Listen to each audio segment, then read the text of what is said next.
Olá a todos, vamos para o nosso áudio-vídeo, nosso canal Encontro com Conhecimento.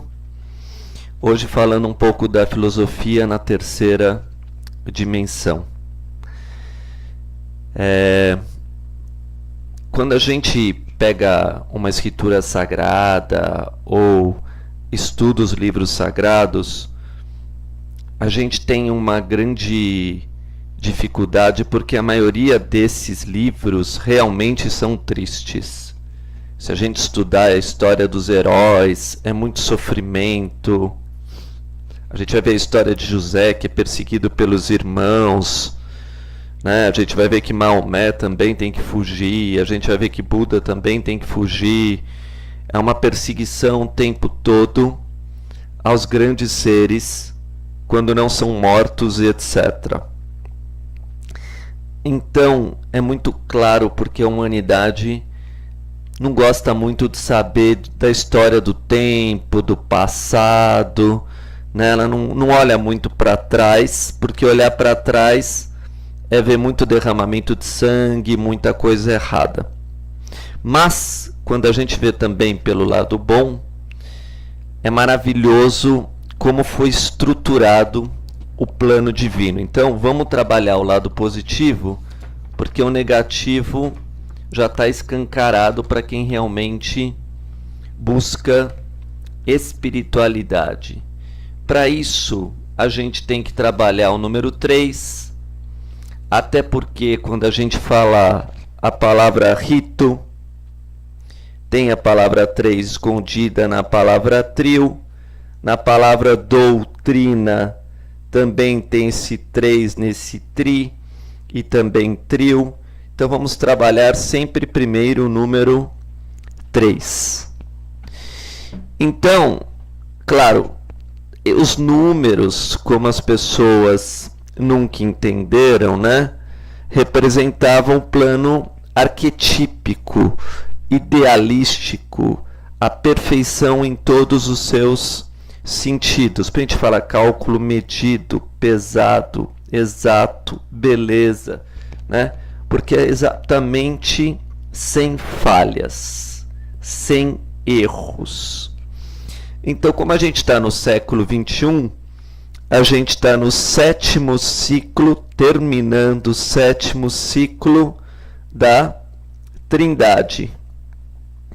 Então, a gente agora está vivenciando o 7º mandamento. Se a gente pensar numa trindade, 7 seria o 7º mandamento, que seria o adultério de baixo para cima, mas também a fidelidade, que é o contrário de adultério. O contrário de adultério é ser fiel, e você escolhe ou ser fiel ou adultério. Por isso que algumas religiões, quando elas se tornam fanáticas, também ela fala, você é infiel e você é fiel e etc.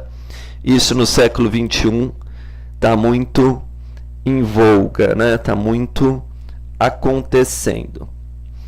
Então, entendendo melhor as tendências que a gente vai viver hoje, a gente pode se organizar melhor para esse novo ciclo e também para a terceira dimensão. Vamos conversar um pouquinho agora sobre como isso vai acontecer daqui para frente e como já foi sempre do mesmo jeito, porque, como eu expliquei, escrituras sagradas não mudam, né? Não mudam, elas não têm mudança. Então, a primeira coisa que a gente tem que meditar e pensar, se a gente já chegou na conclusão do fim da vida. A vida com começo, meio e fim. O fim representa o fim da parte material, né?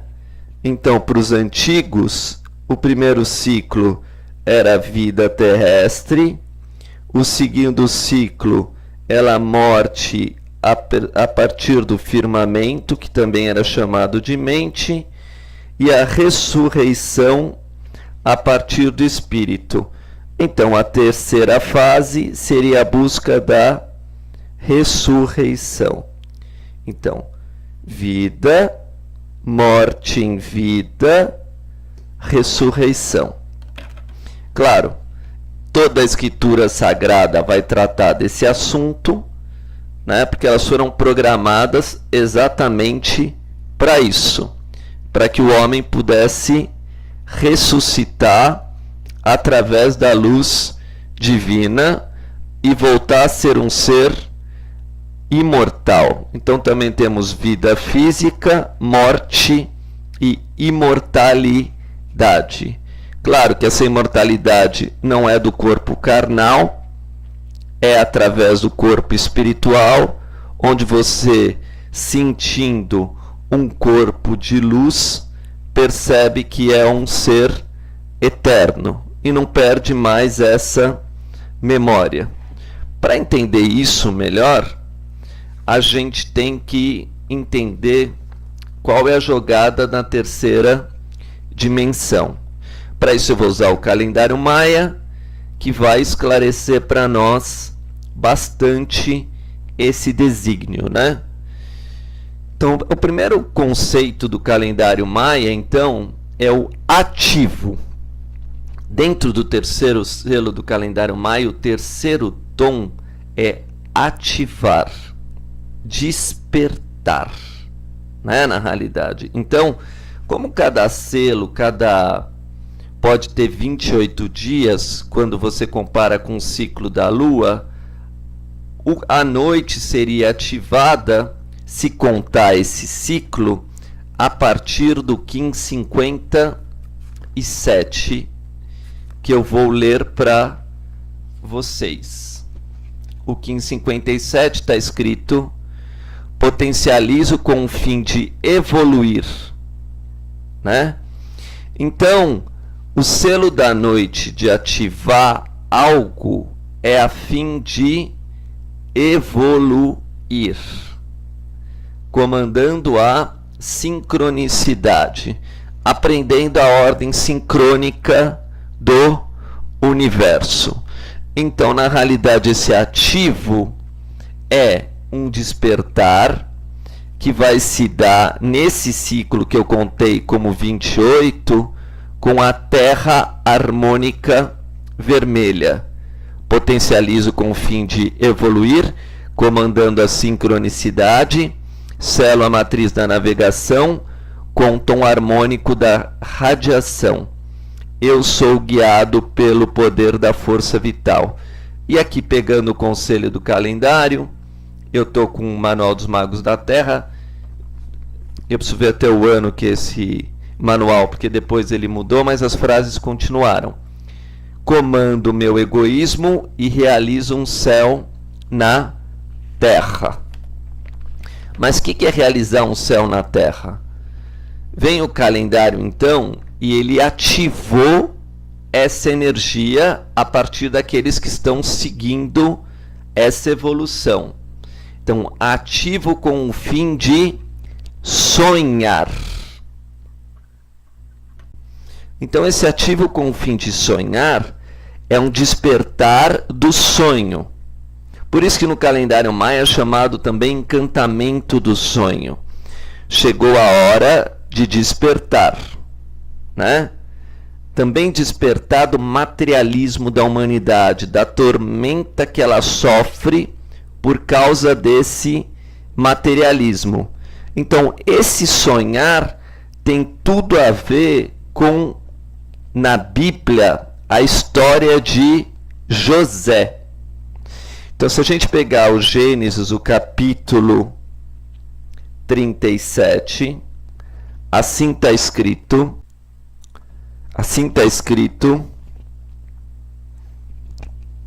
que José era o filho mais amado de Jacó, né? E os filhos tiveram inveja dela, né? Os irmãos, né, dele, os filhos de Jacó, tiveram inveja dele.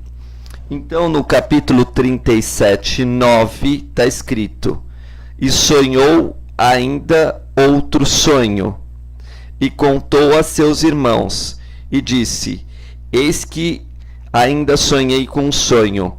Eis que o sol e a lua e 11 estrelas se inclinavam a mim. Gênesis 37, 9.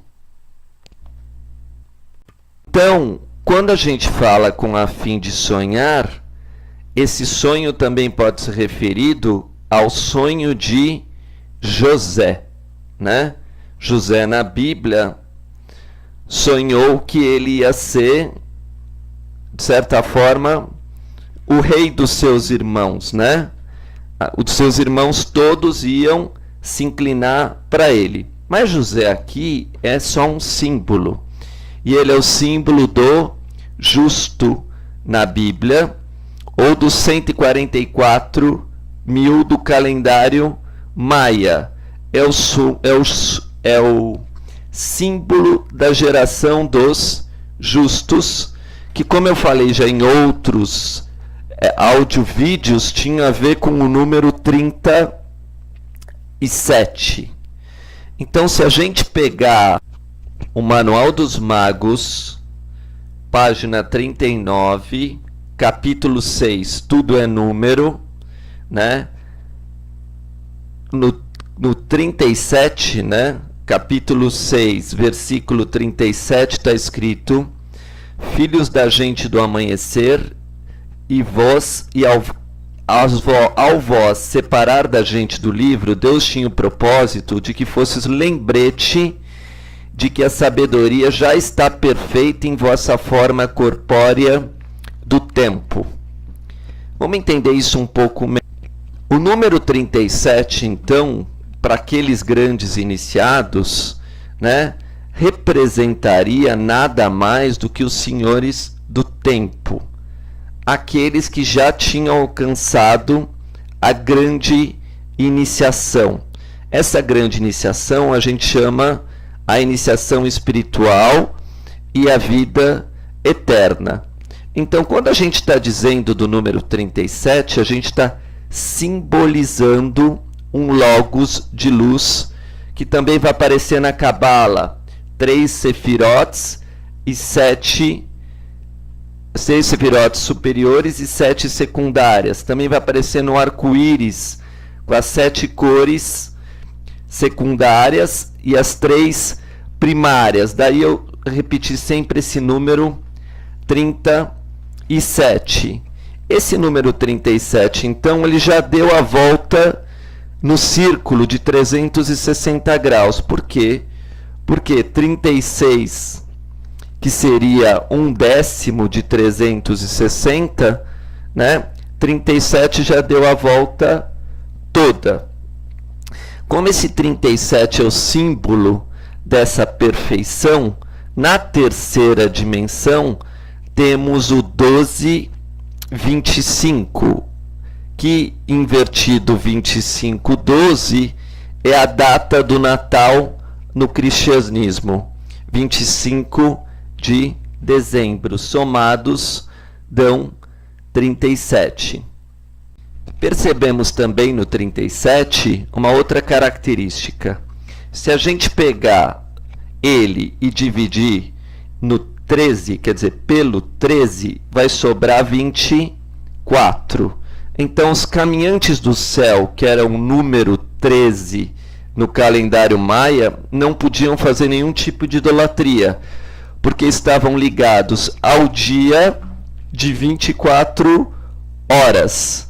Então, na realidade, os grandes iniciados nunca poderiam fazer idolatria, porque a única coisa que eles amavam e adoravam era o dia de 24 horas e nenhuma pessoa.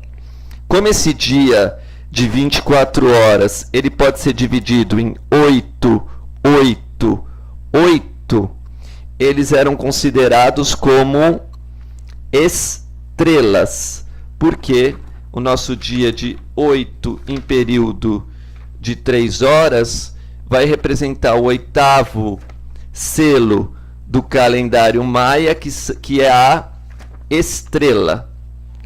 Então, os homens podiam até adorar esses sábios santos, Só que esses santos e sábios, a única devoção que eles tinham era o próprio dia de 24 horas.